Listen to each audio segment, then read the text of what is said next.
Hey, it's Todd from One Shot API, and in this quick tutorial we are going to go over how to interact with the PancakeSwap DeFi protocol from your n8n workflows. As an outline, we're going to cover setting up your One Shot API account. We're going to look at which smart contracts you need to interact with to perform swaps. I'm going to show you how to authenticate your n8n workflows against your One Shot API account. I'm also going to show you how you can convert native BNB to wrapped BNB. It's the same procedure for converting native ETH to wrapped ETH on other networks, but it's a useful thing to know how to do when you are interacting with various DeFi protocols.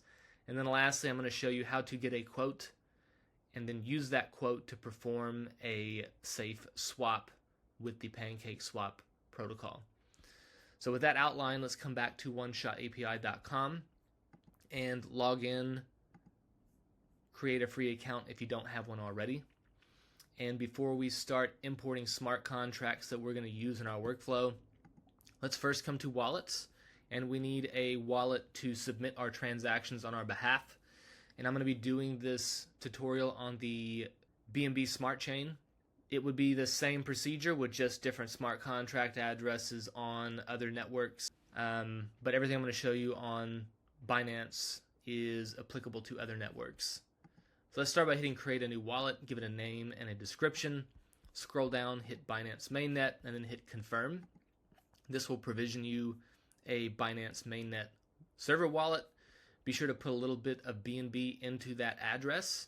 I've got about $2.50 worth of BNB in this address. That will do a ton of transactions, and it's enough to follow this tutorial. And once you have that wallet, let's also go ahead and come to the API Keys tab, hit Create a New Key, give it a name, hit Confirm. This will give you a key and a secret. We will need that in a few minutes once we start setting up our workflow. And then next, let's look at the smart contracts that we want to interact with for doing our swaps. So I've put this link in the GitHub tutorial. It is the PancakeSwap v3 addresses, and this is a good reference. If you want to try to perform this tutorial on another network, you'll probably want to come here and check the smart contract addresses. But there's basically only two smart contracts that we need to worry about for our basic DeFi workflows. The first one is Quoter V2. This contract we interact with to get quotes on if we were to perform a swap. It gives us what would the effective price have been, so we can use that price as a backstop or a limit when we actually perform the swap on chain. It'll protect us from slippage or sandwich attack. So this Quoter V2 does what it sounds, gives you quotes, and then the swap router V3, we're going to be using that one. So there's two ways you can import these smart contracts into your account. First, let's say we take this address here. This one is the address for BSC. So let's take that, come to the My Smart Contracts tab, hit import, paste your address here, select Binance mainnet, and hit fetch. And this contract is verified, so it will detect the ABI for you automatically. And we only need the quote exact input single function. That's the one we're going to be using in this PancakeSwap 101. So I'm going to select quote exact input single, and I'm going to hit add that to my smart contract methods, hit create endpoint, and if I come back to my smart contracts, here it is, and there is the function that I imported. So that's one way to get these methods that you need. The other one is you can come to one-shot prompts, and let's just filter on Binance mainnet. Here is the V3 swap router, and you can see this 0x1b. That is the same address as in the address book over here. If I click into this one, rather than importing the smart contract itself, I can search for it in one-shot prompts. Is oftentimes quicker and simpler. So I also want exact input single here. Select that one, hit add to my smart contracts, create endpoint, and now you can see I've got the quoter function that I need and its corresponding swap function. So we're going to be using those, and we also need the methods of the tokens that we want to swap. So I'm going to do for this tutorial, I'm going to be swapping from wrapped BNB into bridged USDT. USDT is a super popular stablecoin. Lots of liquidity on the Binance Smart Chain. So knowing how to use that with PancakeSwap can be super useful if you're developing your own trading algorithms in n8n. So these are pretty representative tokens, so we're going to cover those. So let's just go ahead and go to wrapped BNB first, and let's just import all the methods. We're not going to use all of them, but just to keep it simple, hit import all methods, and back over here, clicking on USDT, again, we'll just import all of its methods. And then those are the two functions that we're going to be, or the two tokens that we're going to be using in this tutorial. So here we go, back over in my smart contracts. Here are all the functions and smart contracts that we have ready for us to use in our n8n workflow. Great, so now we're ready to write a workflow. Let's go to n8n. If you are running n8n on your local machine, then you may need to import the OneShot API community node. I've put the tutorial link for how to do that in the YouTube description, but just come down here to settings, click on community nodes, and then you can install n8n-nodes-OneShot, and that will make sure that all of the methods I'm going to be showing you are available to you. If you're in the cloud, OneShot API is already a verified community node developer, and they should be ready for you already. So let's make a new workflow, and we'll start from scratch. And the first thing we're going to do is we need to convert some of our native BNB into wrapped BNB so that it can be used as an ERC20 token with the protocol. So let's start by searching for OneShot, and let's add a OneShot API submit and wait node. And what this is going to do is it is going to submit a transaction, wait for it to be confirmed by the network before it returns control back to the workflow. This other node would also submit a transaction, but as soon as it is submitted to OneShot API, control reverts back to the workflow without waiting for the transaction to be mined or not. So that's why I like to use the submit and wait node. So we'll do that, and we'll do execute a contract method because we're going to be turning wrapped or native BNB into wrapped BNB. First thing is we need to authenticate against our OneShot API account. So to do that, you can hit create new credential, and it asks for a client ID and a client secret. If you remember back over here on the API keys tab, we have a key and a secret. The key goes here, the secret goes here, hit save, and then you are authenticated and can start submitting transactions and reading from the blockchain. So now that we're authenticated, let's select a method. We want the deposit function on wrapped BNB. So if we scroll down and look for deposit, we're taking this. If we look for that function in OneShot API back over here, deposit, look at details, it doesn't actually take any input arguments, but it is a payable function, so you can give it a value, and that's what we need to do here.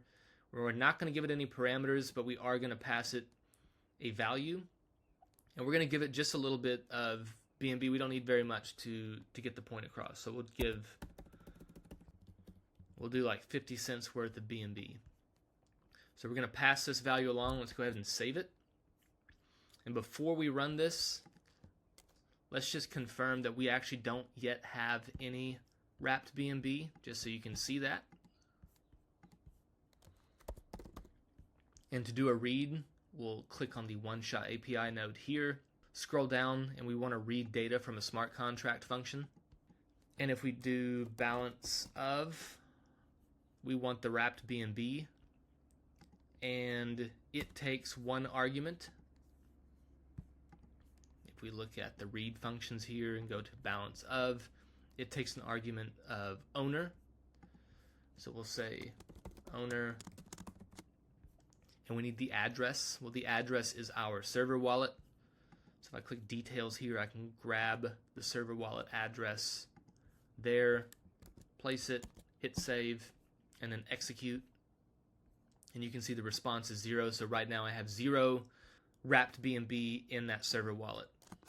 Okay, Great, so now let's execute this convert BNB to wrapped BNB. You can see here it completed successfully. Now, if we check our balance, we have a non-zero amount of wrapped BNB, and we can use that to do swaps now. And also, don't forget, if you come back into your One-Shot API account and go to your transaction history, you can see the transactions that you're submitting from n8n. So if I click that transaction hash and look at this, this is my deposit, and you can see it cost me 4 cents to do that transaction, which is pretty cheap. Okay, so before we move on to the swapping, let's just go ahead and set up kind of the same functions that'll be helpful in a little bit for Tether. So I'm going to copy this balance read. I'm going to make one for read Tether balance.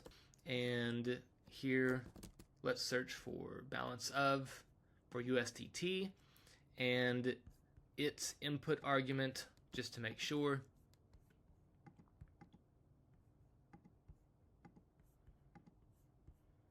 So its input argument is called account, so we need to change that one from owner to account. Hit save. If we hit execute, right now we have 0 Tether. That will change in just a minute. But now we've got the example of how do we convert our native token into wrapped token by sending a value to a deposit payable function. And we can read our current balance of the input token and the output token. So next, let's set up our quote. We need to get a quote from the protocol that we can use as inputs to protect ourselves from excessive slippage when we perform swaps. So let's add another node. And this one, we're not actually going to be submitting a transaction to the quoter contract. We're actually going to be simulating a execution. So we need to simulate a smart contract method. This is not actually going to send a transaction to the mempool. It's only going to virtually execute the transaction on the network and give us back information on what the price would have been had we executed it at that time. Okay, so if we go here and we look for exact input single, we want the quote exact input single. And if we look at its input arguments on the quoter, hit details, you can see it takes these 5 inputs, but they're nested under a params struct. So when we input them in our node, we need to say params first, and then it lives in a struct, and then we can put the rest of the input arguments. Okay, so this is what your input parameters are going to look like. Here's our outer param struct, and then it takes token in, token out, amount in, fee, and square root price limit x96. So on this one, we actually will just put 0 in for the square root price limit x96 because we want it to tell us what to estimate as that value. So we're going to set it to 0. For the fee, this can take only a few quantities for the fee on the pool. I recommend using 500, which is the higher fee pool. It usually has more liquidity than the lower fee pool, but you can also try using 300 as the fee, but I'm going to do 500 for this tutorial. The amount in, so we're going to do the amount that we converted, which back over here was a 1 with 14 zeros. So we're going to put that amount in here. And then the token in and the token out, this is the address of the wrapped BNB smart contract, and this is the address of the USDT smart contract, and I can grab those from our portal over here.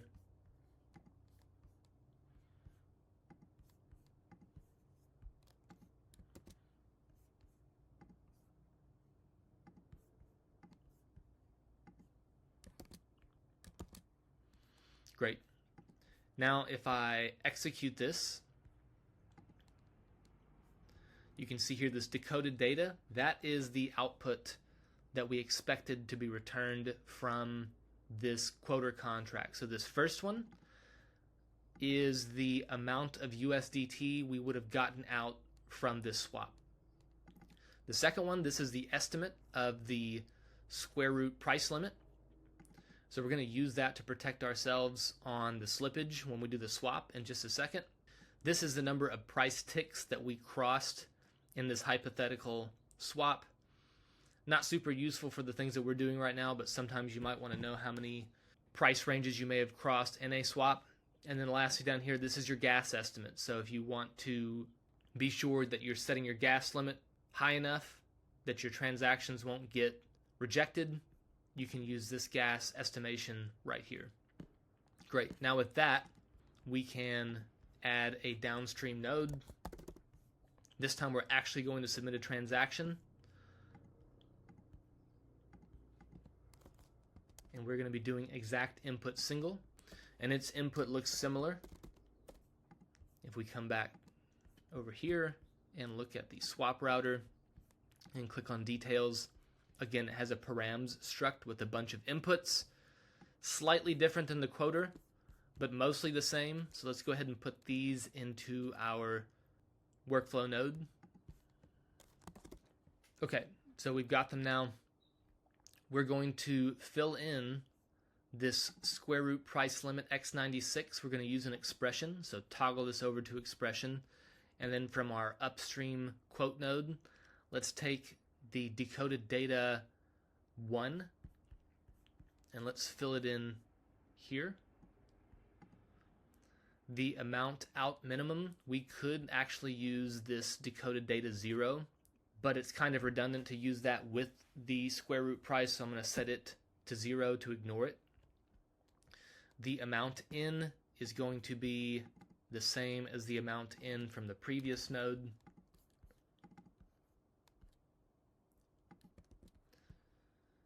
The recipient, we'll come back to the deadline in just a second, but the recipient is going to be our server wallet, which is this guy. The fee will be 500, and then the token in and the token out are the addresses for wrapped BNB and USDT.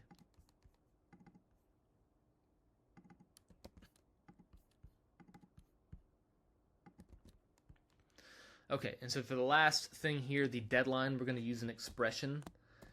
This is just to protect users who submit transactions to a mempool. You don't want it hanging around the mempool too long because it gives people the opportunity to try to sandwich attack your trades. So that's why this deadline is in here. And so what we're going to do is we're going to do now divided by 1,000 to get us into a Unix timestamp. And we're going to take that and we're going to add 10 seconds onto it. And then just to make sure that it is a integer, because it has to be an integer for this to work, we're going to put a seal on it like that. And if we look down here, there's our Unix timestamp. So with this, we can now perform a swap, and let's just review it one time before we do it. We're swapping token in, which is wrapped BNB, for token out, which is USDT. We're doing it on the 500 basis points fee pool. The recipient is going to be our server wallet. We could change that to a different destination address if we really wanted to, but we're sending the tokens back to our one-shot API server wallet. The deadline is going to be now plus 10 seconds. We are sending in a small amount of wrapped BNB. This is a 1 with 14 zeros, so that's like 10-ish cents of wrapped BNB as of the time of this call. And we're not using the amount out minimum protection. We're setting that to 0, but we could use this decoded data field 0 if we wanted to. Instead, we are using the square root price limit x96 to prevent ourselves from price slippage, and we're taking that from our quoter contract. So with that, let's hit save, and let's rerun our quote so we get a fresh quote. And I almost forgot, before we do this, if we were to execute this, I'll just go ahead and show you. If we were to try to execute this, you will get an error. And why did we get an error? If we look at it, we got an STF error. This means safe transfer failure. And it failed to transfer our tokens from our server wallet to the protocol because we forgot to do an approve step. So we'll just save this node for just a second. We'll add one more one-shot submit and wait node. And we'll do execute a contract method. Let's go ahead and name it wrapped BNB approval. Hit save on that. If we search for approve, we want the wrapped BNB approve. Let's open it up. And if we look at the approve function, it takes two inputs, Guy and WAD. So let's put those in. And Guy is going to be the address of the swap router. So the swap router address, we can copy it here. And then the amount is going to be the amount that we want to swap.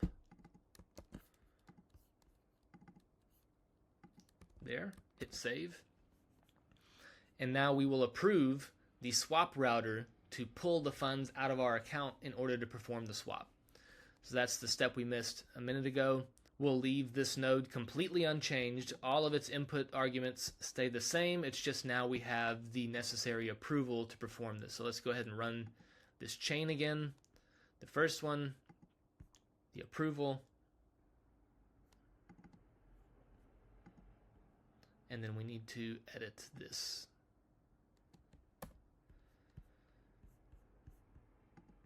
Input value here, the name changed.